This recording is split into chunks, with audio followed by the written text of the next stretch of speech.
kalian hari ini. Bunda berharap kalian selalu sehat dan juga semoga kita semua selalu dalam lindungan Allah Subhanahu wa Ta'ala. Sebelum memulai pembelajaran hari ini, mari kita mulai dengan bacaan basmalah bersama. Bismillahirrahmanirrahim. Sebelumnya, Bunda minta kalian disiapkan terlebih dahulu alat tulis dan juga buku tematik Erlangga 4H. Oke, Bunda hari ini akan melanjutkan pembelajaran yang telah disampaikan oleh Bunda Hikmah, yaitu pembelajaran 3 dan 4. Di pembelajaran 3 dan 4 ini kita akan mempelajari apa saja ya? Yang pertama,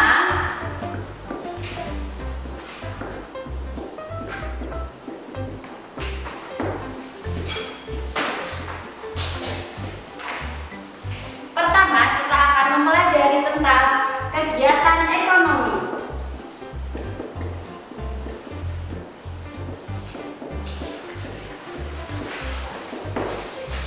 Yang kedua, kita akan mempelajari tentang karakteristik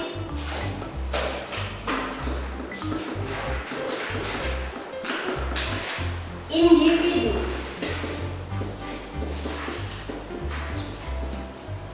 Dan yang ketiga adalah tentang tokoh-tokoh dalam dongeng.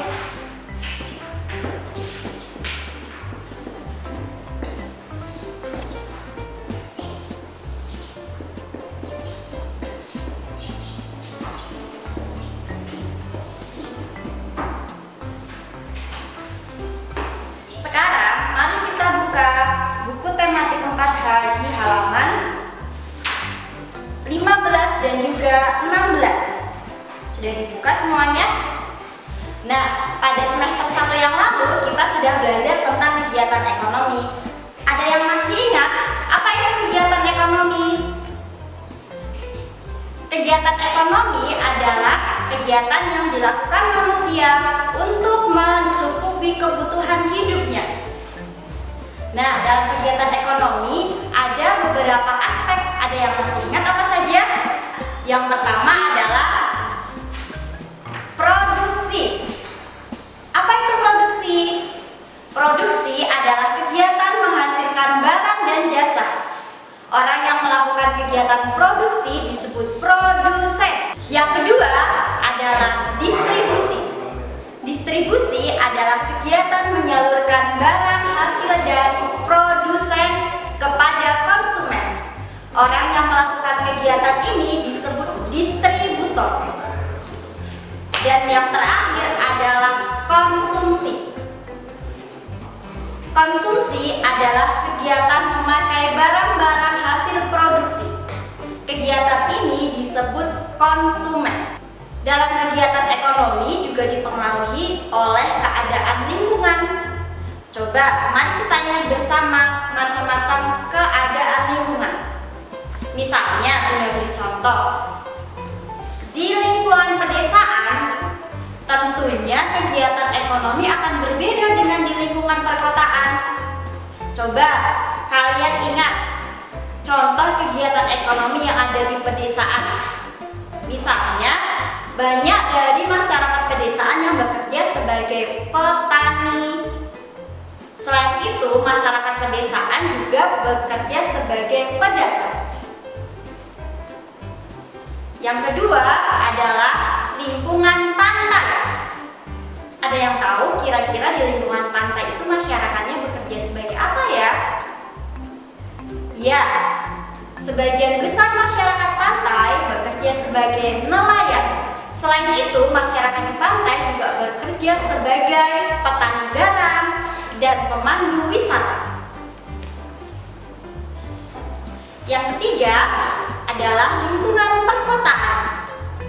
Di daerah perkotaan, sebagian masyarakatnya bekerja sebagai pegawai industri dan juga sebagai pegawai kantor.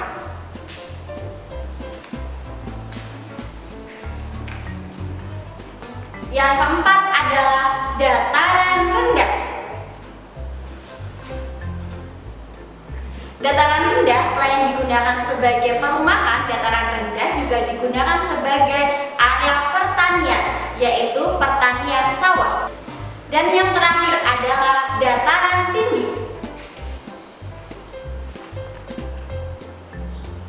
Di daerah dataran tinggi, sebagian masyarakatnya bekerja sebagai petani perkebunan.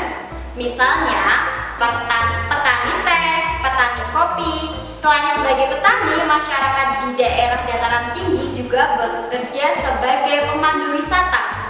Karena di daerah dataran tinggi biasanya terdapat berbagai objek wisata. Sebagai contoh adalah dataran tinggi Dieng. Demikian tadi materi yang Bunda sampaikan tentang kegiatan ekonomi. Yang kedua, kita akan belajar tentang keanekaragaman karakteristik individu. Tentunya dalam kegiatan ekonomi kita akan menemui atau bertemu dengan individu yang berbeda-beda. Misalnya ketika kita pergi ke pasar untuk menjual hasil panen, kita tentunya akan bertemu dengan banyak orang. Mereka mempunyai warna kulit yang berbeda-beda, jenis rambut yang berbeda-beda, dan juga sifat yang berbeda-beda. Maka dari itu kita harus menyadari adanya perbedaan tersebut. Perbedaan tersebut kita harus saling toleransi dalam kehidupan sehari-hari. Kita harus saling menghargai dan juga tidak boleh saling mengejek atau saling mencela satu sama lain. Kalian bisa membuka di halaman 18 tentang keragaman karakteristik individu. Sudah dibuka bukunya? Nah, di situ terdapat sebuah bacaan. Terdapat sebuah gambar. Bisa dilihat gambarnya. Di sini terlihat mereka mempunyai warna kulit yang berbeda, namun mereka tetap saling menghargai dengan bermain bersama. Maka dari itu kita harus menerapkan sikap toleransi tersebut dalam kehidupan sehari-hari. Materi selanjutnya Bunda akan menjelaskan tentang tokoh-tokoh dalam dongeng. Nah, setiap daerah selain mempunyai keberagaman, salah Pak.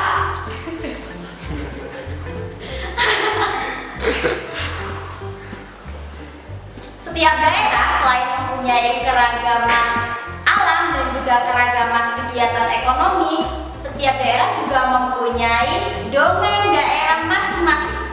Seperti halnya dongeng Situ Bagendit yang ada di halaman 17 dan juga 18. Silakan dibuka bukunya. Nah, di dongeng Situ Bagendit ini terdapat beberapa tokoh. Nah, dalam sebuah dongeng terdapat tokoh utama, tokoh tambahan, dan juga tokoh lain. Kalian bisa membuka di halaman 24. Bunda akan membacakan, kalian menyimak ya. Jangan lupa diberi tanda pada bagian-bagian yang penting. Berkaitan tentang tokoh-tokoh dalam dongeng, kalian bisa melihat pada buku tematik di halaman 24. Silahkan kalian beri tanda pada bagian-bagian yang penting, sehingga ketika kalian belajar kembali, kalian sudah paham dan akan lebih mudah. Bunda akan membacakan, tolong kalian disimak ya. Tokoh adalah pelaku dalam karya sastra. Tanpa tokoh, alur cerita tidak akan pernah sampai pada bagian akhir cerita. Ada 3 jenis tokoh bila dilihat dari keterlibatannya dalam menggerakkan alur. Yang pertama, tokoh utama adalah tokoh yang amat potensial untuk menggerakkan alur cerita. Yang kedua adalah tokoh tambahan. Adalah tokoh yang tidak begitu besar pengaruhnya terhadap alur cerita. Dan yang ketiga adalah tokoh latar. Adalah tokoh yang sama sekali tidak berpengaruh terhadap pengembangan alur cerita.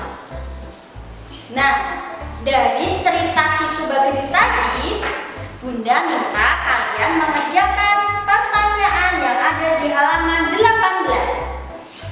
Nomor 1, nomor 2, dan juga nomor 3. Selanjutnya, mengerjakan di halaman 25 di bagian atas. Kalian mencari tokoh utama, tokoh tambahan, dan juga tokoh latar dari cerita Situ Bagedit.